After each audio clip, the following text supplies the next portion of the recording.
Hello, it's Lou Collins and welcome to Make Me a Card Maker video 2.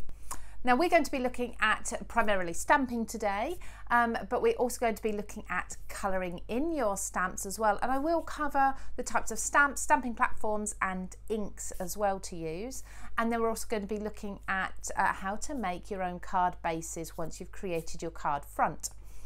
If you missed video number 1, we discussed things like which card bases are which, also your matting and layering, and we also talked about adhesives and which ones to use and when. So if you missed that, pop back and check that video out because there may be references to that one that will be helpful for you to see that first before you continue with this one.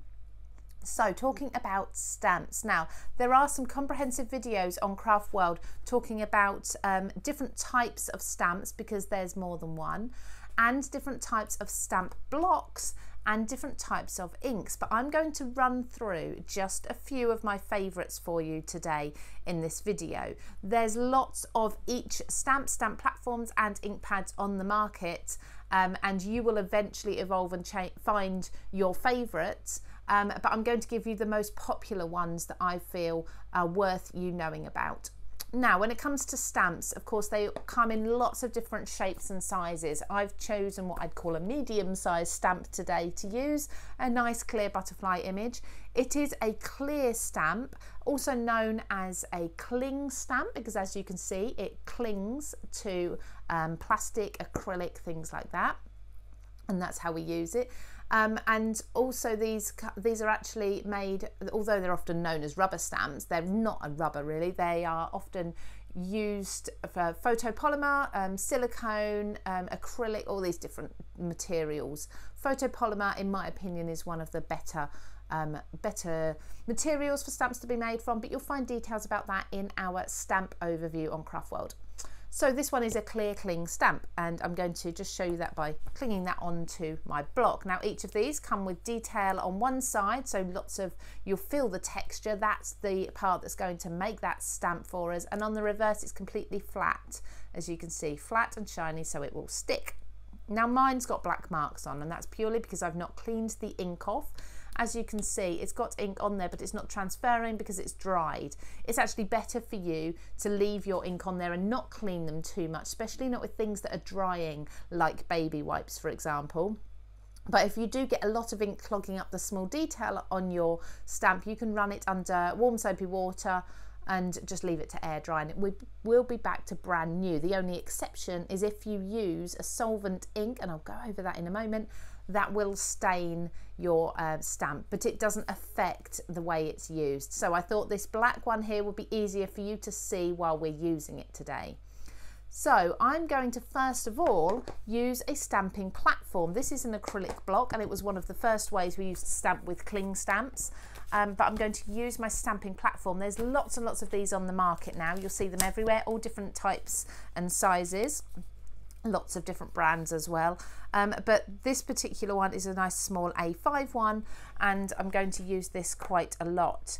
The reason I've chosen to use my stamping platform rather than my acrylic block is because I want to be able to, certainly for this first image, stamp and then potentially re-stamp if I haven't applied enough ink the first time.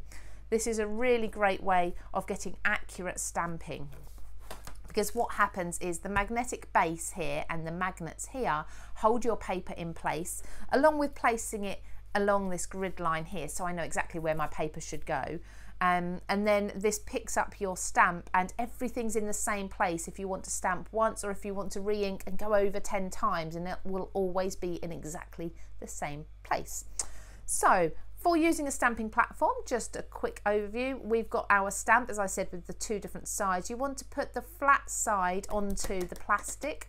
So we're going to place the clean, and I say clean as in it won't transfer any ink, the clean stamp onto your paper whereabouts you'd like to stamp. So I know that I want to put stamp my butterfly in this bottom corner like so, and at an angle. So I'm just going to position that there.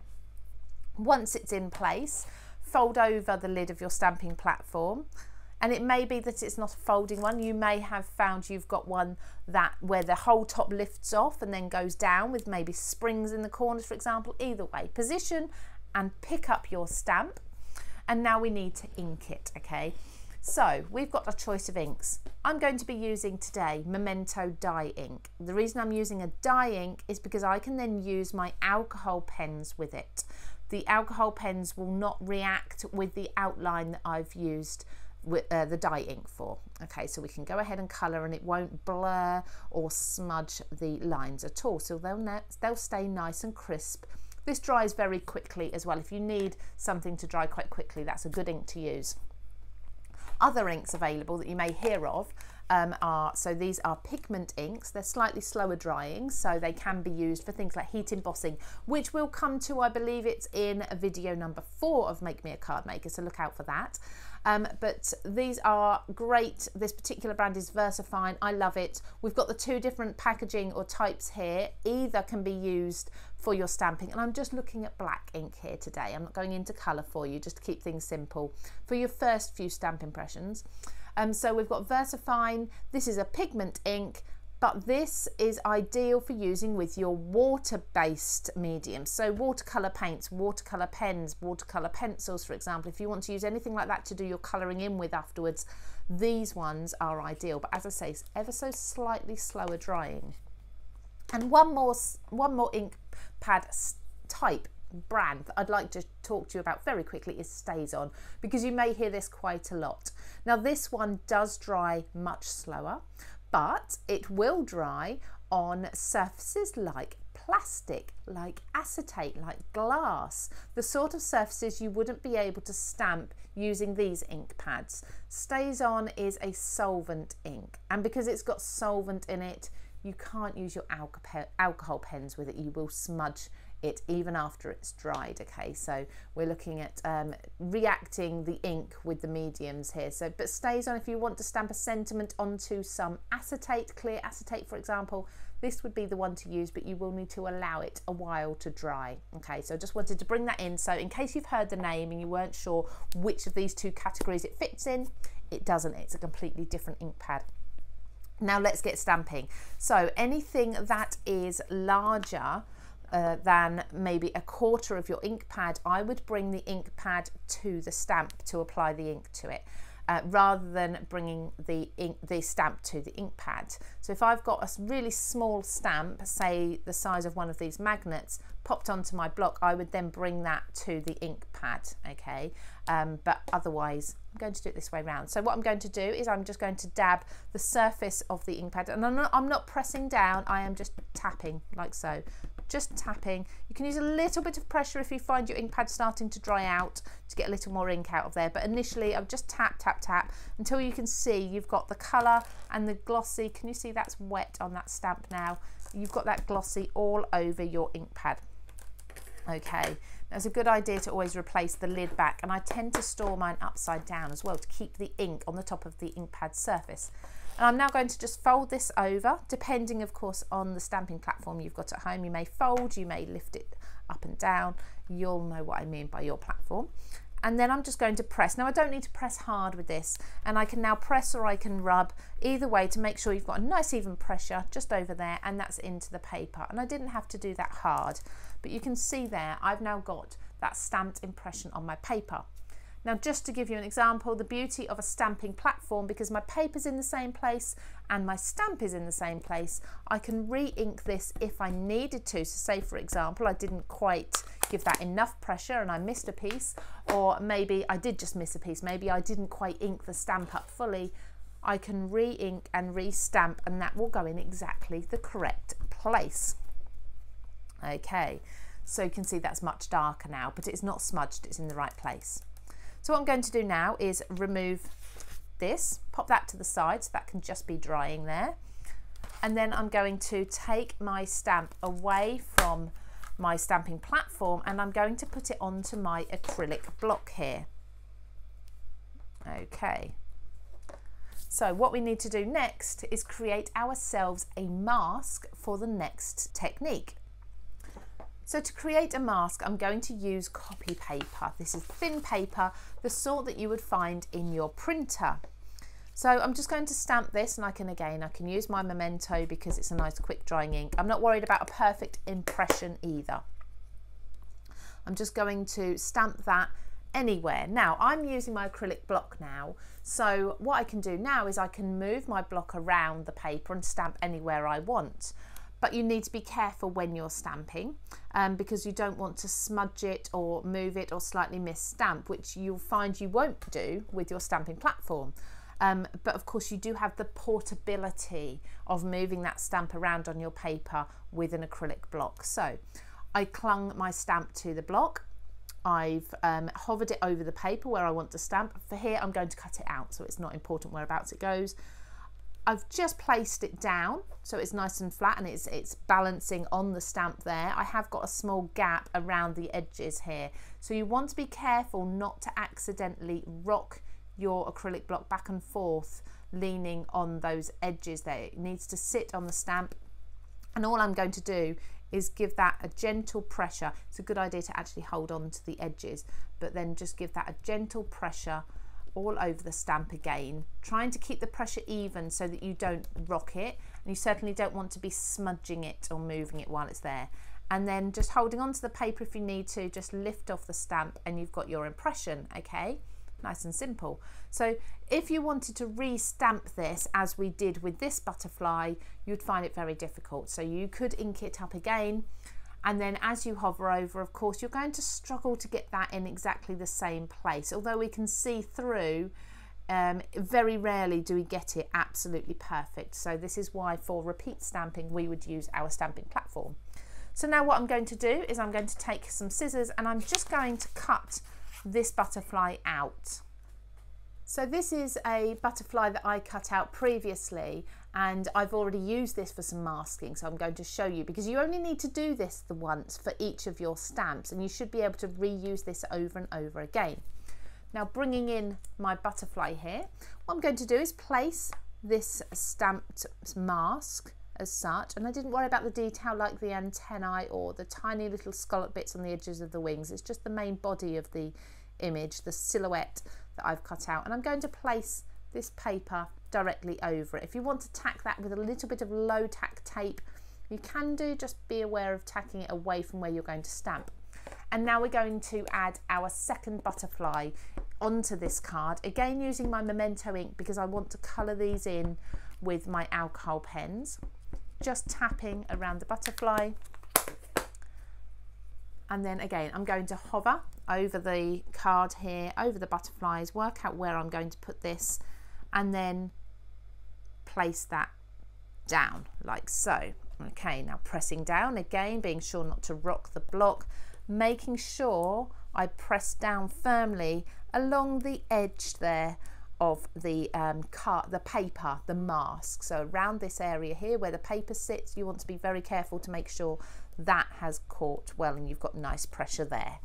Lift up, and there you go, my mask has just come up with it, and you can hopefully see we've got a lovely overlap of the two butterflies that look natural. You can't see one butterfly through another now, and we can repeat that. So we can now place the next butterfly down. We can add our ink again, same ink again, the dye ink, and we can now stamp a third butterfly. So we're creating a kaleidoscope of butterflies here. Again, press down once you've got your position. Make sure you're pressing down evenly all over the stamp, particularly around the edge of that paper, which now this time is just here, and lift up along with the mask. Put that mask aside. It's a good idea to store it with the butterfly stamp, so in the packaging, so you know that's the mask for that one. And as you can see there, we've now got lovely cluster of butterflies overlapped, perfect stamping. It looks as if it's one nice big butterfly stamp. So now we need to move on to colouring. Now there are lots of different ways that you can colour in your stamped images. Probably the quickest and the easiest is to bring in colouring pencils. They're very forgiving. You can use a pencil eraser with them if you need to, and it doesn't matter which ink you use with them to stamp your outlines, as long as the ink is dry when you get started. Then there's watercolours, and as I said, if you're using watercolour based paints or pens or pencils, anything like that, use ideally something like a VersaFine, so you're going to want a pigment ink for those. I'm using my alcohol pen, so I'll give you a few alcohol pen tips. brand is irrelevant, so the same tips for all of the alcohol pen brands. Many of the pens come with dual ends, so you'll see on here we've got a large nib this end, and then we've got a much smaller and finer one the other end, and you'll find both of them a benefit at different times. When I choose the colours that I'm going to use, I tend to go with the manufacturer's own coding system. So if I turn these on their side, you'll see, whoops, throwing them around, you'll see that we've got different numbers and codes. You probably can't read them very well, but we have got different codes for each of the colours. So for example, I have got here, so I've got a PV2, PV3 and PV4. Now if I hold those up all one after the other, you'll see that they go from light to dark within the same colour. Okay, so different shades of the same colour, so they are going to blend together beautifully. And we've got here also, so we've got MG1, MG4 and MG5. Again, putting them together, they are going to work. Different manufacturers will use different codes, different numbers, different letters, but essentially you'll be able to easily see by looking at the codes which colours work together well. You can mix your colours, of course, but it's a good idea to just sort of stick with ones within the same colour range if you're looking for perfect blending. So I've got here some blues, I've got some sort of pinky purples, and then I've got more of some reddy pinks, okay? We're going to do the 3 different butterflies in 3 different colorways, but I'm going to, for this, I'm going to show you how to color one of them, and then we're going to skip ahead with the others colored in. So I'm going to go with the pinky purpley one first of all, because I've got, as I showed you at the beginning, PV 2, 3 and 4, so these should blend in beautifully. So what I'm going to do is I'm going to take my pen, and this is the lightest color first, and I'm going to go over the entire butterfly. I'm not so worried about the spots, to be honest, at the edge of the wings, but I'm going to go over the main body of the butterfly in the lightest colour. Different people will use alcohol pens in different ways, and there's no right or wrong way, but it's nice to get somebody's opinion of how they use it, and then you can go ahead and try that at home, and you may sort of evolve and develop your colouring technique as you start to use them more and more, and then find a different way that you prefer. But like I say, there is no right or wrong way. So I'm just going to go over these spots with the pale colour. Now decide whether you want your darker shade to be in the middle or on the outside. Again, no right or wrong way. I think I'm going to go from dark from the middle out to the light. So I'm then going to take the next darkest shade, which is PV3. I'm going to come to the centre and start with a flicking motion. I'm going to flick out from the centre to around about 2/3 of the way into the wing there, and then I'm going to come back to my light shade and go back over those edges where I've just gone from light to dark, just to blend in those 2 colours, and they should blend nicely in there. Okay, and then the same. Now what you'll find with alcohol pens is that as you're colouring, it will look quite dark because the alcohol in the actual ink is making the paper wet, but as it dries off it will lighten and you'll be left with just the colour behind afterwards. So just flicking out here. If anyone's interested, the alcohol pens that I tend to use at the moment are the Spectrum Noir ones. I like their colour coding system. They're nice and easy to use, and they're some of the more affordable alcohol pens. So again, taking my lighter shade and just going over the gap, or the edges of that shade that I've just applied with the lighter one. Lastly, coming in to my darkest one, my darkest colour, so this is a PV4, and I'm just going to flick from the centre out, not coming out as far this time, till flicks just into the middle of the butterfly's body, or wings there, sorry. And again, I'm going to come in with my lighter shade. Oh, let's use the bigger nib, and I'm just going to blend those edges there, the ends of those flick lines, into everything else around it. So we're layering up the colour and we should have a beautiful blended butterfly there going from dark to light in that purple colour.